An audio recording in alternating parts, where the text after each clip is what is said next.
Welcome to মৌসুমীর রান্নাঘর with village food. আজকে আমি করব ক্যাপসিকামের মশলা।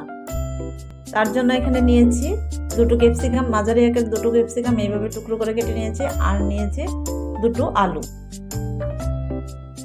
এখানে নিয়েছি 1 চামচ আদা বাটা, 1 চামচ রসুন বাটা, এখানে 1.5 চামচ কাঁচা লঙ্কা বাটা, গোটা জিরে, আর এখানে পেঁয়াজ কুচি করে নিয়েছি, আর এখানে 1 চামচ লাল লঙ্কা গুঁড়ো, আর এখানে 1 চামচ ধনে গুঁড়ো, 1 চামচ জিরে গুঁড়ো, আর নিয়েছি এখানে আমি 2 চামচ টক দই, আর এখানে একটা টমেটো পেস্ট করে নিয়েছি, আর স্বাদ মতো নুন হলুদ লাগবে, আর একটু গরম মশলা লাগবে। এখন আমার কড়াইটা বসিয়ে নিয়েছি। এখন এর মধ্যে আলুগুলো ভেজে নেব। আগে কড়াইতে তেল দিয়ে দিচ্ছি,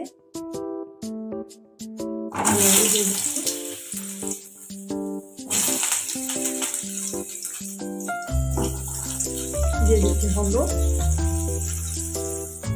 দিয়ে দিচ্ছি লবণ। এখন একটু লাল করে ভেজে নেব। আলুগুলি ভাজা হয়ে গেছে, এখন এগুলোকে তুলে নেব।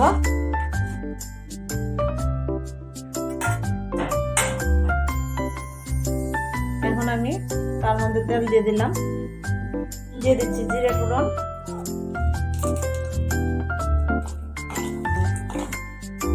দিয়ে দিচ্ছি পেঁয়াজগুলো,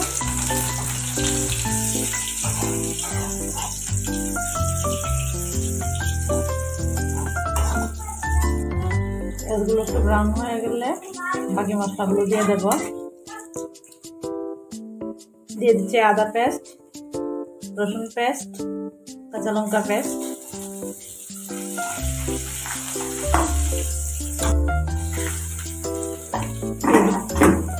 দিয়ে দিচ্ছি জিরে,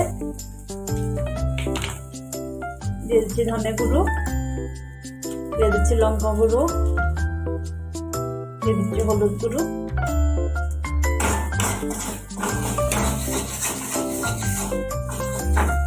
দিয়ে দিচ্ছি টমেটো পেস্ট। এখন এটাকে ভালোভাবে কষিয়ে নেব।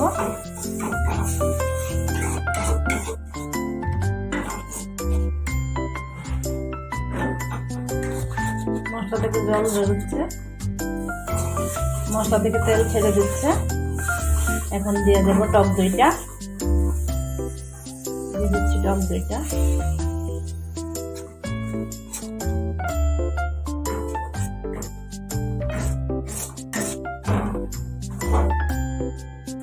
এখন দিয়ে দিচ্ছি ক্যাপসিকাম গুলো। ক্যাপসিকাম আগে ভাজার কোনো দরকার হয় না, কারণ ক্যাপসিকাম এমনিতেই নরম। সঙ্গে মিশিয়ে দিচ্ছি, দিয়ে দিচ্ছি আলুগুলো,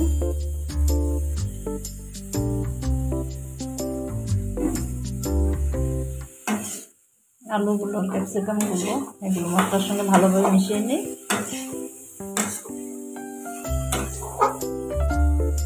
এখন জল দিয়ে দেব।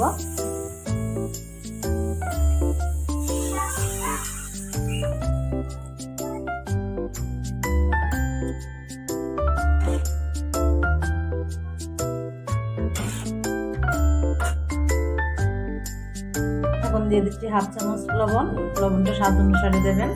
আমি এটাকে 2 মিনিটের জন্য ঢাকা দিয়ে দেবো, কারণ তাপ বেশি দেবো না, কারণ আলুগুলো আগে দিয়ে ভাজা করা হয়ে ছিল, আর ক্যাপসিকাম গুলো বেশি ঢাকা দিয়ে দিলে নরম হয়ে যাবে।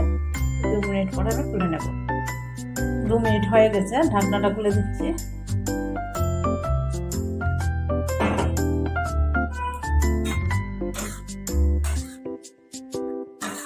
হয়ে গেছে, দিয়ে দিচ্ছি গরম মশলার গুঁড়োটা,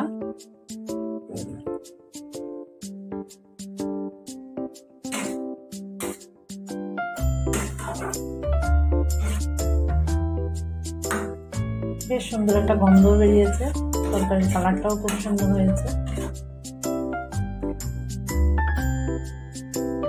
হয়ে গেছে, এখন গ্যাসটা বন্ধ করে দিচ্ছি।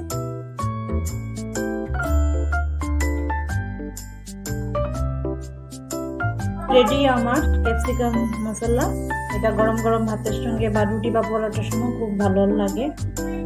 আপনারা কমেন্ট করে জানাবেন। চ্যানেলটাকে সাবস্ক্রাইব করবেন।